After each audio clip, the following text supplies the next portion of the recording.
toutes et à tous. Donc on va continuer notre lecture du Srimad Bhagavatam, deuxième chant, chapitre 10, verset 10. On va continuer ce qu'on avait commencé hier. Om Namo Bhagavate Vasudevaya.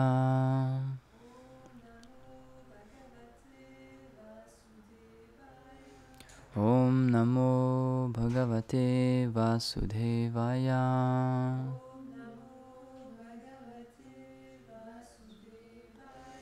Om Namo Bhagavate Vasudevaya.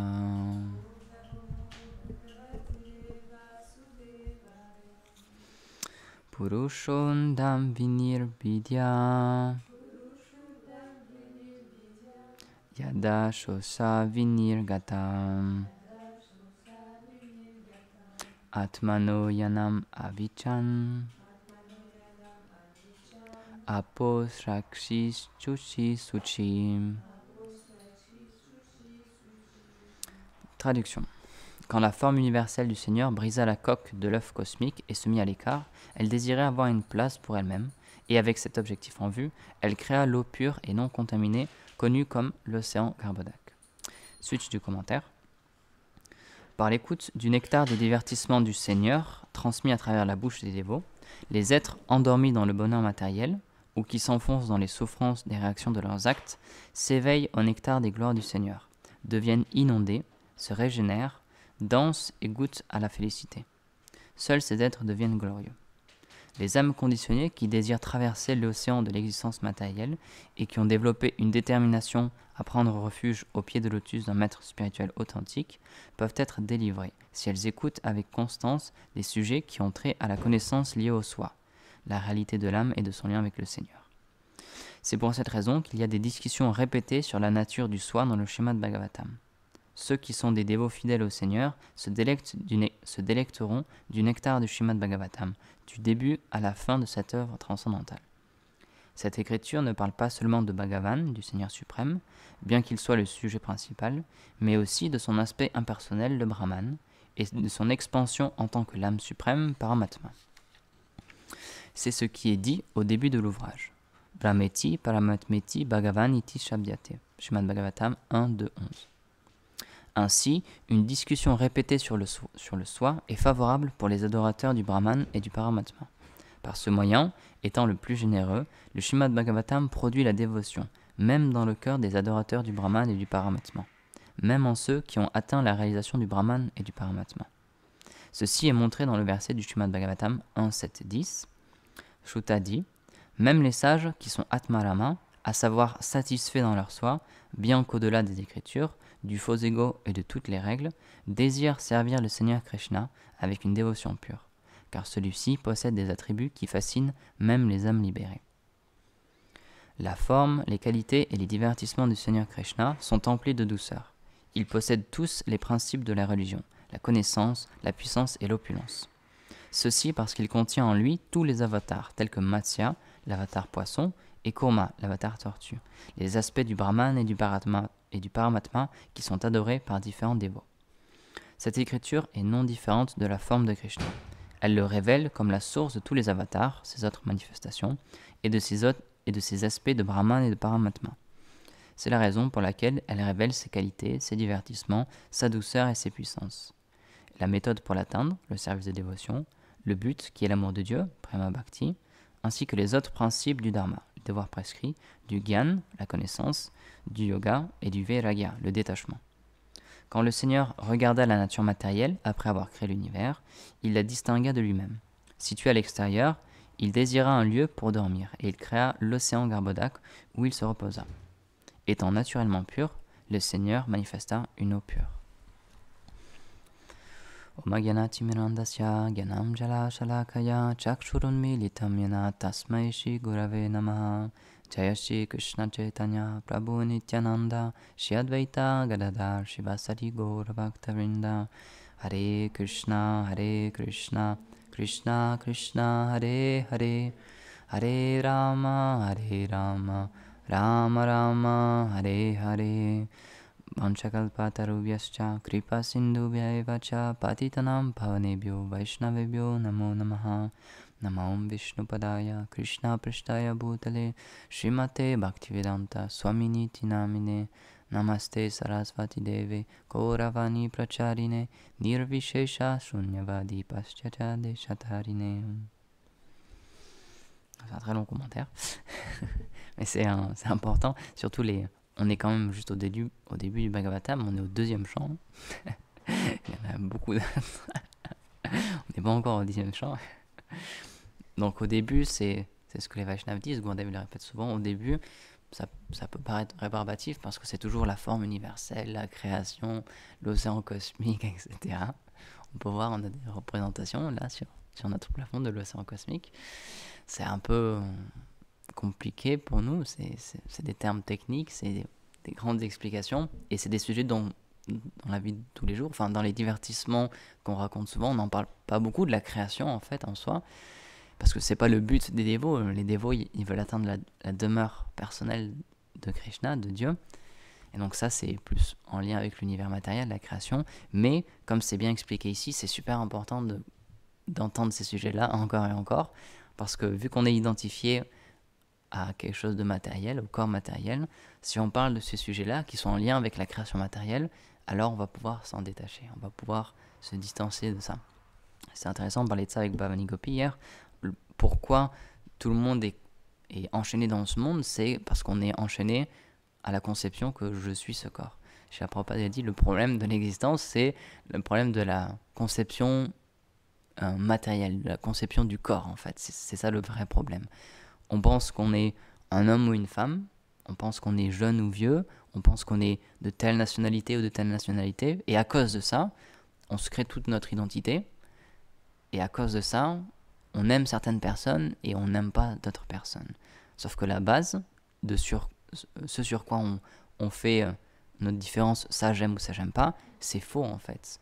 On se dit, bah tiens, moi je suis français, et il y en a qui disent, bah moi je suis vraiment français, donc j'aime pas les étrangers. J'aime pas ceux qui sont pas français. Ou alors ceux qui ont une couleur de peau, ils disent, bah moi j'aime pas ceux qui sont de cette autre couleur de peau. Ou si on s'identifie à une religion, on se dit, bah moi j'aime pas ceux qui sont de cette autre religion, qui est pas la mienne. Sauf qu'en fait, les Védas nous disent, tout ça c'est faux, ça n'a aucune consistance, aucune existence, parce que ce sur quoi on base les différences, le corps, la religion, la couleur de peau, le pays, la nationalité, tout ça, en fait, c'est illusoire, c'est temporaire. Et ça n'a rien à voir avec qui on est réellement. C'est pour ça on le dit souvent, on joue des rôles dans ce monde. Dave le dit, on porte tellement de chapeaux, on joue tellement de rôles, ne serait-ce que dans une seule vie, on passe par tellement de moments. On peut être, par exemple, comme Govinda Maharaj le répète souvent, quand il était petit, il était très mal associé. Il était avec des petits voyous, des voleurs, etc.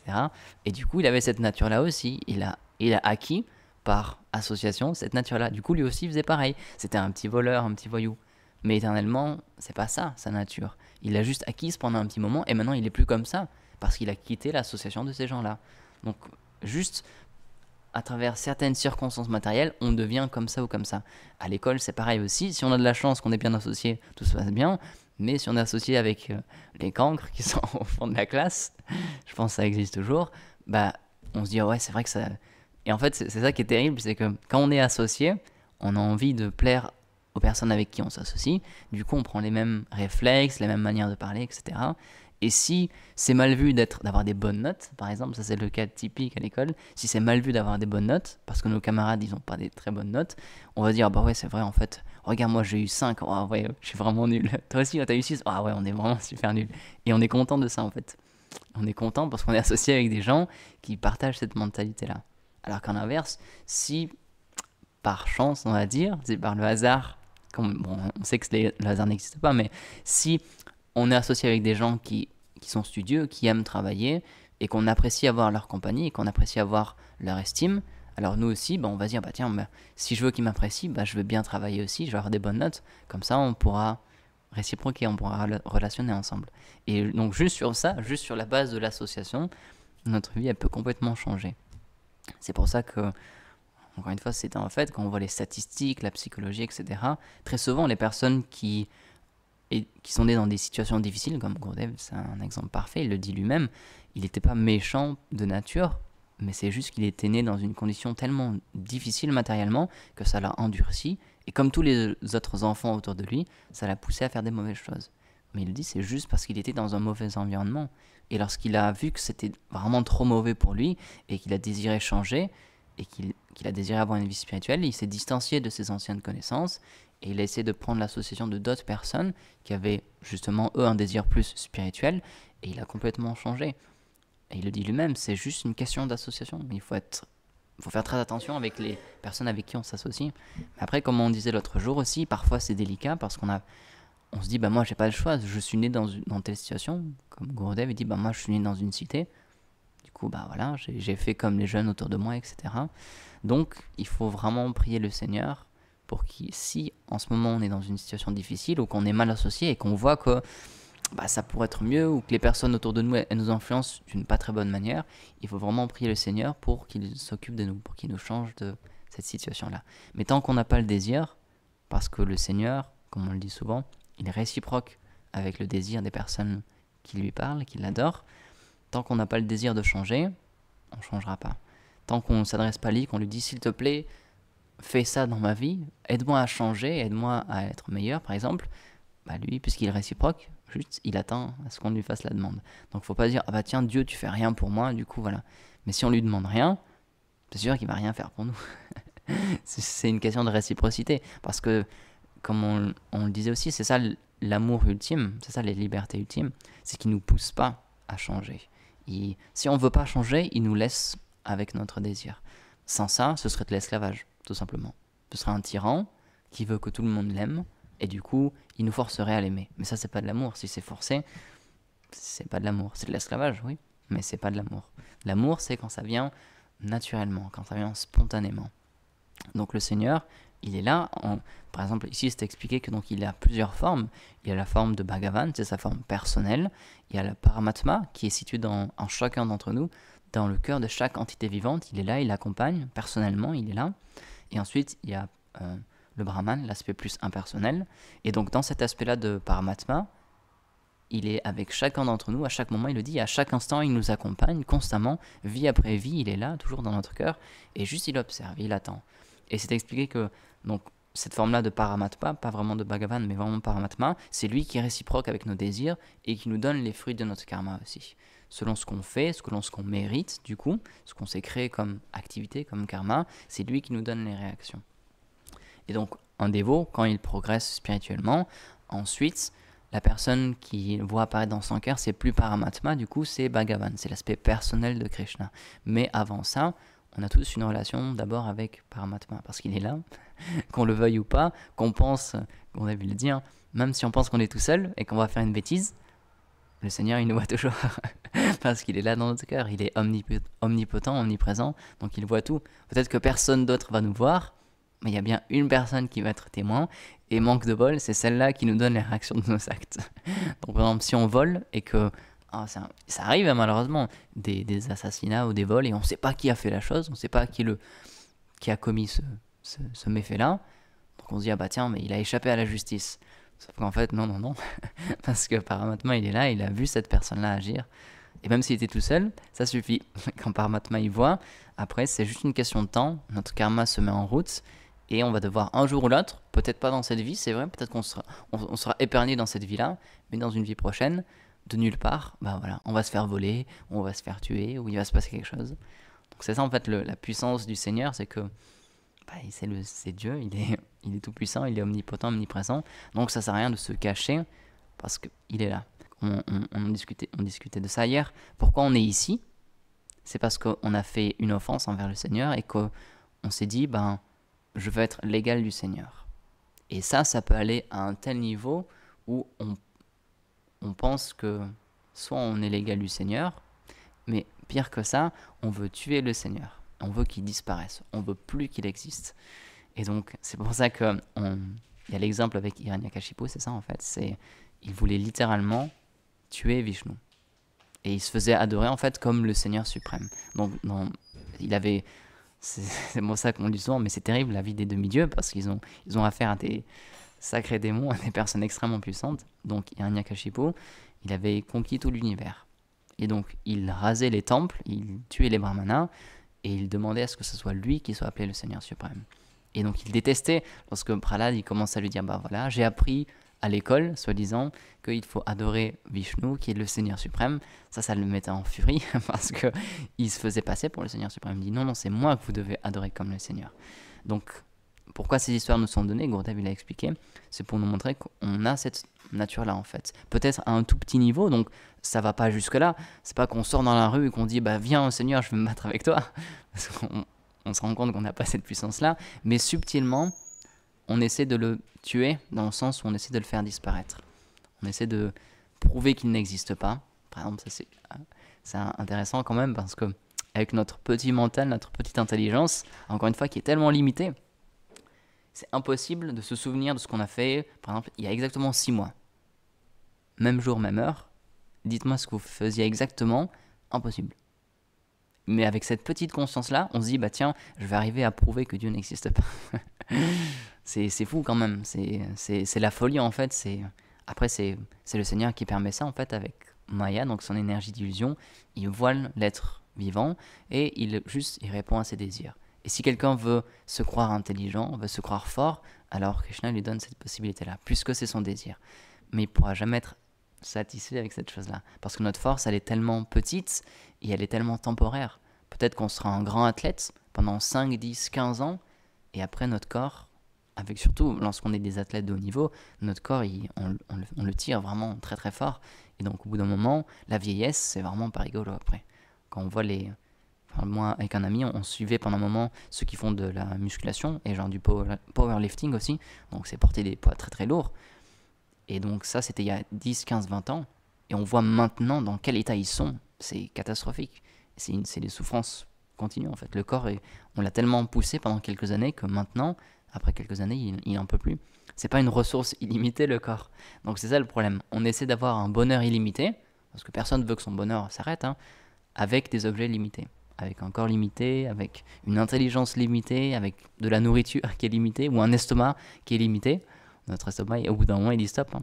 Lorsqu'on lui donne à manger, même si, par exemple, notre chose préférée, c'est, je sais pas, le banana split, on peut lui en donner un petit peu, mais au bout d'un moment, il va dire ok, c'est bon, j'ai eu assez, il faut faire autre chose maintenant. Donc c'est ça en fait, on est tellement limité dans ce monde, mais on essaie quand même de devenir le Seigneur, on essaie de devenir illimité.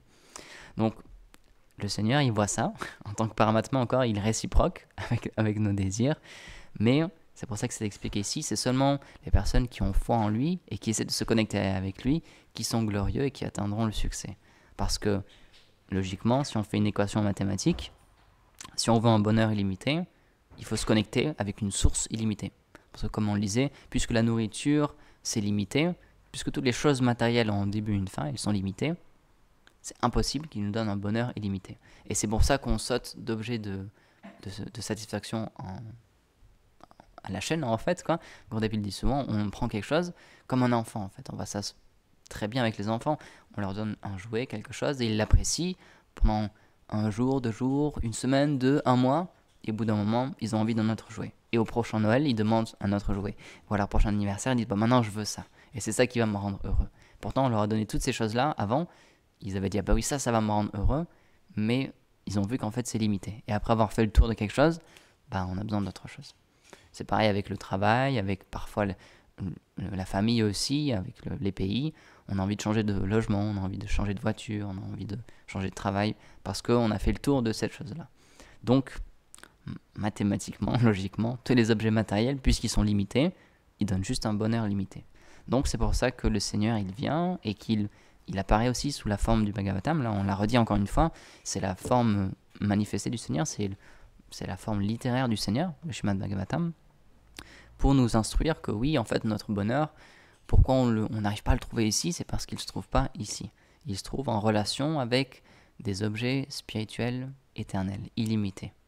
Parce que, comme on le disait au début, on porte plein de chapeaux, parce qu'on essaie de trouver qui est notre identité, mais donc on se dit, bah tiens, je suis un Français, ou je suis un homme, ou je suis une femme, et on essaie d'être heureux à travers cette identification-là. Et par exemple, en ce moment, il y a beaucoup de personnes qui ne veulent plus de cette désignation-là, qui disent, bah moi, je suis ni une femme, ni un homme, parce qu'ils voient bien qu'il n'y a aucune satisfaction là-dedans, c'est impossible d'être heureux en se disant être un homme ou une femme. Du coup, il y en a qui essaient de changer, qui essaient de dire, bah non, je veux qu'on m'appelle comme ça, ils sont sur le bon chemin, parce qu'ils comprennent que cette identité, en fait, elle n'a rien à voir avec nous. On s'appelle un homme ou une femme, mais l'âme, en fait, c'est notre véritable soi. En fait, l'âme, elle n'a rien à voir avec ça. L'âme, elle a 3 définitions, Sat, Chit, Ananda. Elle est faite de connaissance, d'éternité et de félicité. C'est ça, en fait, le vrai soi. C'est ça qui on est. Mais en ce moment, on a oublié ça et on pense, je suis un homme français. Et du coup, évidemment qu'il n'y a aucune joie là-dedans. C'est impossible d'être heureux avec cette identification-là. Donc, le Seigneur, il vient, il envoie ses associés, il vient sous la forme du Bhagavatam pour nous réveiller, en fait. Comme c'est expliqué ici, les personnes qui sont endormies dans les plaisirs matériels, il vient pour les réveiller et leur dire non, en fait, tu es l'âme. Et pourquoi tu es triste tout ce temps-là? Pourquoi tu cherches désespérément le bonheur? Parce que tu le cherches au mauvais endroit. Tu le cherches dans des objets matériels, mais toi, l'âme qui est spirituelle, elle a besoin d'un bonheur spirituel. Et donc, avec tous les objets matériels du monde, ça suffira pas, ce sera pas assez. Donc, il vient et d'âge en âge, il nous enseigne comment se reconnecter avec lui. Et donc, dans l'âge actuel, c'est expliqué dans le yoga dans lequel on est, puisque tout est très difficile. La méditation, c'est extrêmement difficile. Le fait même de s'asseoir en tailleur, au bout d'un moment, on en a marre, on a envie de changer, de bouger, etc. Le mental n'est pas du tout stable. Nos sens, ils sont toujours attirés par plein de choses. On a du mal à contrôler nos sens, notre mental, notre intelligence, elle est limitée, notre mémoire, elle est limitée. Donc, le Seigneur, dans cet âge-là, ce qu'il préconise, ce qui est expliqué dans les Védas, c'est le chant des saints noms, tout simplement. Chanter les saints noms du Seigneur. Parce qu'à travers ça, puisque, comme c'est expliqué ici, le Seigneur, ses descriptions, ses divertissements et ses noms ne sont pas différents de lui. Donc lorsqu'on chante le saint nom, on est en présence du Seigneur directement. Et donc dans cet âge-là, c'est ce qu'il y a de plus simple à faire. C'est ce que nous expliquent les Védas, les Écritures saintes. Le plus simple à faire, le moyen le plus simple de réaliser le Seigneur dans cet âge-là, puisque tout le reste, c'est difficile pour nous à cause de nos sens limités, de notre mental limité, c'est simplement de chanter les saints noms. Donc c'est pour ça que le Seigneur il est venu personnellement en tant que Shri Chaitanya Mahaprabhu, donc c'est une incarnation du Seigneur, et son but c'est juste ça en fait, de propager ce qu'on appelle le Sankirtan, le fait de chanter les saints noms du Seigneur en congrégation. Donc aujourd'hui c'est aussi, on parle de Ishvara Puri parce que c'était le maître spirituel de Chaitanya Mahaprabhu. Parce qu'en fait, Chaitanya Mahaprabhu, donc c'est Dieu, mais qui vient sous une forme particulière, sous une forme extrêmement humble, où il dit en fait, prenez mon exemple, faites comme moi, et en faisant comme moi, vous pourrez atteindre la perfection. Et pourquoi il prend cette forme-là de quelqu'un qui prend un maître spirituel, qui est associé avec les dévots, qui chante les saints noms, etc. C'est pour nous montrer la bonne voie à suivre et pour nous montrer que tout le monde peut y arriver. C'est pour ça que les divertissements de Mahaprabhu, ils sont très miséricordieux. Et il y a beaucoup d'histoires avec des personnes complètement déchues qui arrivent quand même à obtenir la miséricorde du Seigneur. On prend très souvent l'exemple de Jagai et Madai. Donc c'était 2 personnes qui faisaient vraiment les pires. Tous les péchés auxquels on repensait, ils l'avaient fait. Ils avaient tué, ils avaient violé, ils avaient volé des gens. Donc c'est vraiment les pires personnes possibles. Et bien ces personnes-là, lorsqu'ils ont eu un désir sincère de s'abandonner au Seigneur et de demander pardon pour leurs fautes et qu'ils avaient compris vraiment qu'ils avaient fauté, et lorsqu'ils ont eu ce désir-là, alors là, ils ont reçu la miséricorde du Seigneur. Donc c'est pour ça qu'il nous montre bien que tout ce qu'on a besoin de lui donner, c'est juste notre désir. Peu importe ce qu'on a fait dans le passé, peu importe qui on a été, si on a un désir sincère de repentance, alors le Seigneur, il voit ça dans notre cœur, et puisqu'on est ses enfants éternels, comment il pourrait ne pas nous venir en Inde? C'est impossible. C'est pour ça que c'est un Seigneur très miséricordieux, parce que peu importe ce qu'on a fait, si on est sincère dans notre repentance, encore une fois, pas juste que c'est une image, on se dit « Ah voilà, je suis désolé, mais dans notre cœur, on a quand même envie de continuer nos mauvaises actions. » Le Seigneur, encore une fois, il est là, donc Paramatma, donc il nous voit, on ne pourra pas le tricher, ça sert à rien. Mais si on a un désir sincère, on se rend compte « Mais oui, j'ai perdu tellement de temps, j'étais tellement une mauvaise personne, j'ai fait tellement de mauvaises choses, j'étais vraiment perdu, et on demande sincèrement pardon. » Alors là, le Seigneur, il peut faire en sorte que notre vie, elle change, et que notre nature, elle change, et qu'on développe des bonnes qualités. Donc c'est juste une question de désir, vraiment. Donc Chaitanya Mahaprabhu, les divertissements de Mahaprabhu, c'est beaucoup ça en fait. C'est pour ça qu'ils ont pris des formes aussi qui sont, avec lesquelles on peut réciproquer. Beaucoup des associés de Mahaprabhu, c'était des chefs de famille, c'était des personnes qui étaient mariées, qui avaient des enfants, pour certains qui avaient un travail aussi, et c'est beaucoup plus proche de nous en fait. Parce que lorsqu'on voit les divertissements par exemple de Krishna, il y a 5000 ans, c'était un prince déjà, ensuite il allait à Dwarka, c'était le prince de Dwarka, donc c'est expliqué, même s'il était là personnellement, donc c'était Dieu lui-même, c'était quand même Krishna qui était là, beaucoup de personnes le voyaient, mais à cette époque-là, à ce moment-là, il est réciproqué avec la qualification des gens. Les personnes pouvaient le voir et pouvaient le réaliser seulement s'ils avaient la qualification pour le faire. Mais lorsqu'il est venu un peu plus tard, maintenant, dans cet âge de Kali, en tant que Mahaprabhu, il n'y a plus question de qualification. La seule qualification maintenant, c'est pas l'avancement, c'est pas le progrès spirituel comme c'était avant, c'est le désir. Simplement montrer qu'on a le désir. Et c'est pour ça qu'il vient aussi avec son frère aîné Balaram, qui prend la forme de chez Nityananda Prabhu. Et Nityananda Prabhu, c'est ça tout ce qu'il demande. Sur la place du marché du Saint-Nom, il distribue librement les noms divins en demandant qu'un seul paiement, le désir sincère, la sincérité. Donc c'est pour ça que les Védas, ils disent, pour progresser spirituellement, il faut adorer le Yuga Avatar, donc l'incarnation du Seigneur qui vient dans l'âge dans lequel on est, parce que ceux des autres âges, c'est pas pour nous en fait. Ils sont trop élevés, on n'est pas qualifié pour ça. C'est pour ça que le Seigneur, personnellement, il prend une forme particulière dans un âge particulier pour faire progresser les personnes de cet âge-là. Donc dans notre âge à nous, c'est Shri Chaitanya Mahaprabhu. Donc c'est pour ça que on suit dans ces traces et on est très fortuné d'appartenir à cette filiation spirituelle qui prend sa racine justement directement de Shri Chaitanya Mahaprabhu. Donc c'est pour ça qu'on est des Gaudiya Vaishnav. Gaudiya, ça vient aussi de cette chose-là en fait, ça vient de cette lignée spirituelle de Chaitanya Mahaprabhu. Et donc nous, on aspire à obtenir la miséricorde des acharyas et de Shri Chaitanya Mahaprabhu et de ses associés. Donc c'est pour ça qu'il y a eu le festival de Nityananda Trayodashi. Et bientôt, on va fêter aussi l'apparition du Seigneur Mahaprabhu. Et donc, on sait que nous, notre espoir, il réside dans ça. Puisqu'on n'est pas qualifié, on n'arrive même pas à lire le sanskrit ou à prononcer le sanskrit parfaitement. On n'arrive pas à se remémorer des prières. L'adoration de la déité, c'est extrêmement difficile dans notre âge. Donc, le Seigneur qui vient pour nous, spécialement pour nous aider, c'est Chaitanya Mahaprabhu. Donc c'est pour ça que les Gaudiya Vaishnav, spécialement dans notre filiation spirituelle, et comme nous l'enseignait Prabhupada, ils demandent la miséricorde de Chaitanya Mahaprabhu. Par exemple, lorsqu'on chante notre japa, donc c'est une de nos pratiques quotidiennes, lorsqu'on chante les saints noms du Seigneur sur un chapelet, toujours avant de commencer un tour, ou à la fin du tour, on prie le Panchatattva, on prie le Seigneur Mahaprabhu et ses associés, pour qu'ils nous permettent de pouvoir chanter justement correctement les saints noms. Parce que sans cette chose-là, puisqu'on n'a pas la qualification, sans la miséricorde du Seigneur, donc c'est Chaitanya Mahaprabhu qui la donne, sans cette miséricorde-là, c'est impossible à atteindre. Comment on peut atteindre la perfection? Parce que comme on le disait, on s'identifie à tellement de choses qui sont fausses, on a une mémoire tellement courte, on commet des offenses même sans s'en rendre compte, donc s'il n'y a pas la miséricorde, ça va être vraiment très très long.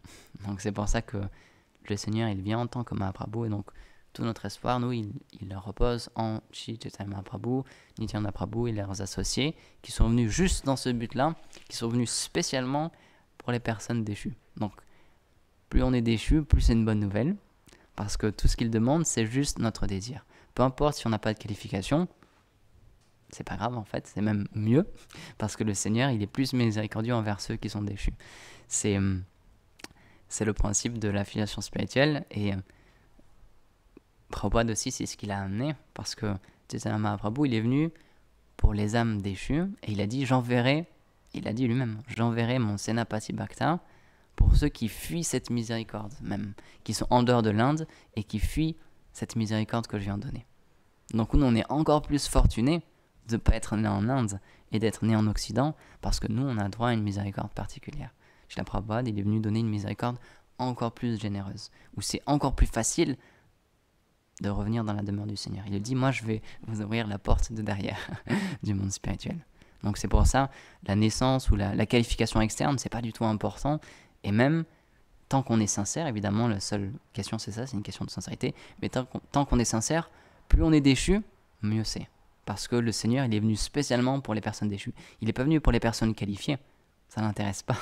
Il est venu juste pour ceux qui voient qu'ils sont en galère et qui n'y arrivent pas. Et il est venu spécialement dans cette forme-là, en tant que Chaitanya Mahaprabhu, juste pour les personnes déchues. Dans le pranam de Srila Bhaktisiddhanta Saraswati Prabhupada aussi, c'est ça qu'on dit, hein. Il vient aussi, Dinabandhu aussi, ils viennent pour, que ce soit Bhaktisiddhanta ou Srila Prabhupada aussi, ils viennent pour Dinabandhu. C'est les amis des âmes déchues, c'est pour les personnes déchues qui viennent. pas pour les personnes qualifiées. C'est vraiment pour ceux qui sont déchus. Donc si on est déchu, c'est pas grave. Faut pas se morfondre, au contraire. Faut comprendre qu'on a reçu une miséricorde particulière, d'être en connexion avec le mouvement de Mahaprabhu, parce que c'est juste pour nous. C'est pour les personnes qui n'ont aucune qualification. Donc voilà, faut, comme les Vaishnavas le disent, il faut vraiment continuer à prier Chaitanya Mahaprabhu. C'est le Yuga Avatar. Pour nous, c'est l'aspect du Seigneur qui va nous permettre de progresser spirituellement. Voilà, il est l'heure, on va s'arrêter ici. Kanutara Srimad Bhagavatam ki jai, Srila Prabhupada ki jai, Gaur Premanande, Hari Bol.